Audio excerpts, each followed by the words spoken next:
Hi guys, welcome back to Mysteries Channel. Thanks for coming and checking out my channel and clicking on my video. I really appreciate it. So today I'm just going to do a random video of random historical facts that I found.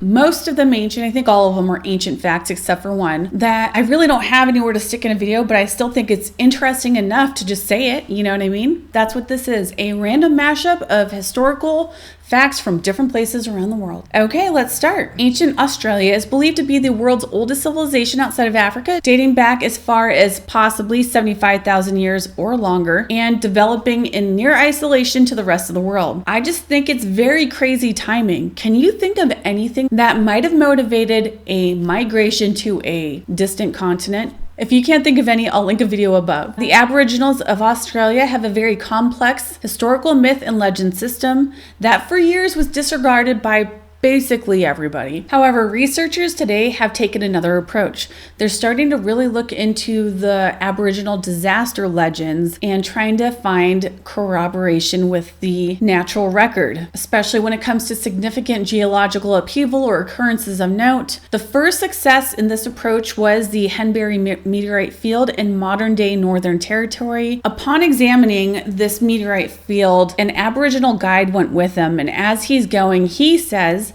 that his people know that a fiery devil ran down from the sun and made his home in the earth, and that he will burn and eat any bad blackfellows. Researchers believe that this may indicate that this is a living memory legend, and I just want to go back and look more and more in their stuff, especially with the length of time they've been there. I really want to go and check out if I can find anything linked to the Younger Dryas period, because dang, why not? Other destruction myths that are now looked at as histories involve tsunamis and ancient comet strikes. Super freaking interesting, right? Kind of reminds me of the legend from Chief Lalek. Today, when we're referencing the past, present, or future, it kind of looks like this.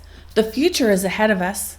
We are in the present, and the past, it's behind us. The ancient Sumerians were the exact opposite. The past lay before them and the future behind them. When recalling something from the past, a term that would be used often would be in front of your face or in front of your eyes. And when speaking of a future event, they would say behind your face or behind your eyes. I just thought it was an interesting way to categorize time. All right, my next one is about the Egyptians. According to Herodotus, the ancient Egyptians could not stand Pharaoh Cheops, who we now call Khufu. They disliked him and the brother that succeeded him, so much so that they wouldn't even say his name. According to Herodotus, and I quote, "Here then, they reckon 106 years, during which they say there was nothing but evil for the Egyptians, and the temples were kept closed and not opened at all during this time. These kings, the Egyptians, by reason of their hatred of them, are not very willing to even name them. Nay, they even called the pyramids after the name of Philetus, the shepherd, who at the time pastured flocks in those regions." I just want to add a little note here.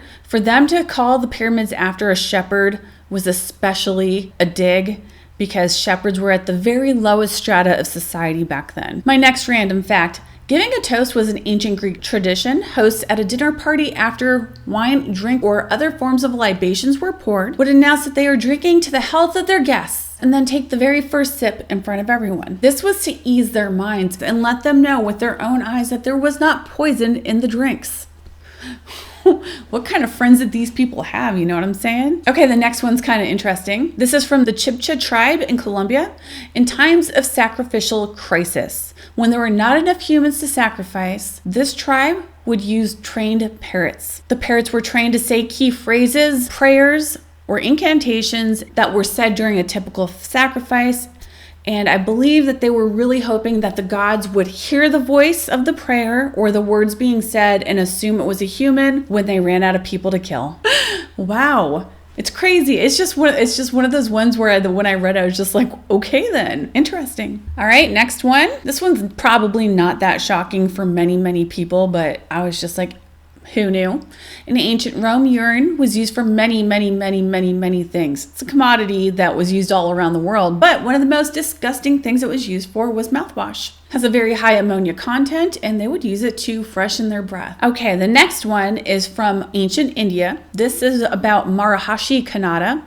He was an ancient Indian scientist, sage, philosopher who founded the philosophical school of Vaisesika and authored the text Vaisesika Sutras, or aphorisms. He pioneered atomic theory, described dimensions, motion, chemical reactions, and atoms. His works were a blend of science, philosophy, and religion. The essence of these sutras is the atomic theory of matter. It was Kanata who originated the idea that the atom was an indestructible particle of matter. An interesting story states that this theory occurred to him while he was walking with food in his hand. As he nibbled at the food, he threw away small particles, realizing that he could not even divide those even further, but if he could he get it to the point where he could actually destroy the matter of food. He also stated that the atom has two states, one state being absolute rest and the second being the state of motion. He is also said to believe that all living things are composed of elements, either water, fire, earth, or ether.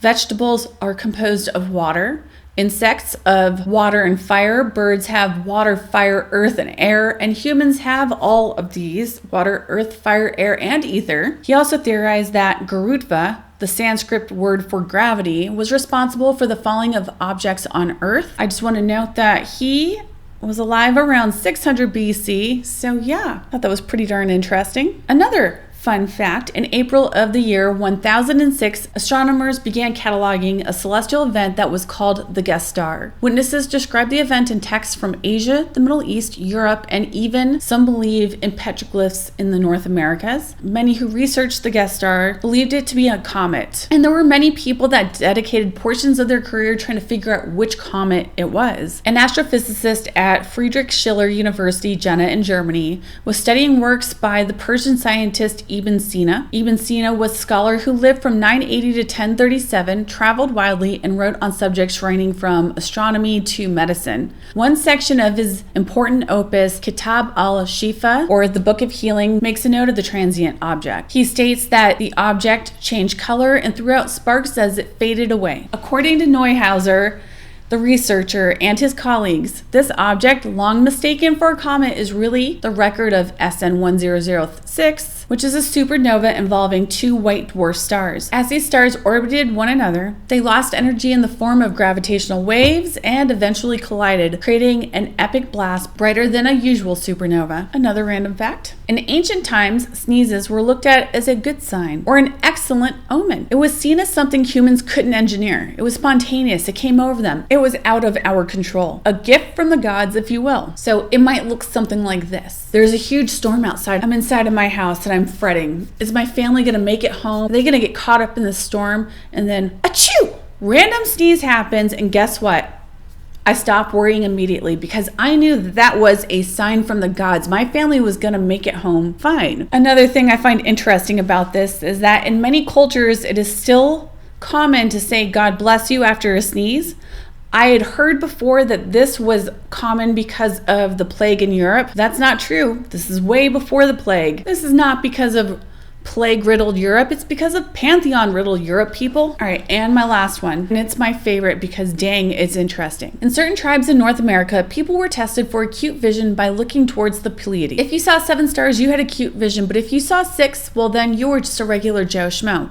I know I talked about this in a past video, but there was another vision test. In some tribes, medicine men would catalog certain stretches of landscape. The history of the landscape could go back for thousands of years, passing the information from one generation to another generation of medicine men. The history of this particular landscape was kept amongst themselves and not shared. During certain dances and sweats, when the youth were maturing into adulthood, the medicine men would bring the youth to the stretch of land and ask them to look at it and describe it in the past. Most described something similar to what they saw. Few could accurately describe what once was. Those who could were trained to hone in on this skill. There are stories of the adept not only being able to describe a lake and a dry basin, but the village and the people that were once with that lake. They were then trained to walk on both sides of time, being able to drink and bathe from the water that was in the ancient past. Just saying, I think it's super interesting. Anyway, that's what I got for today's video. I hope you guys have yourselves a good day. And yeah. Later.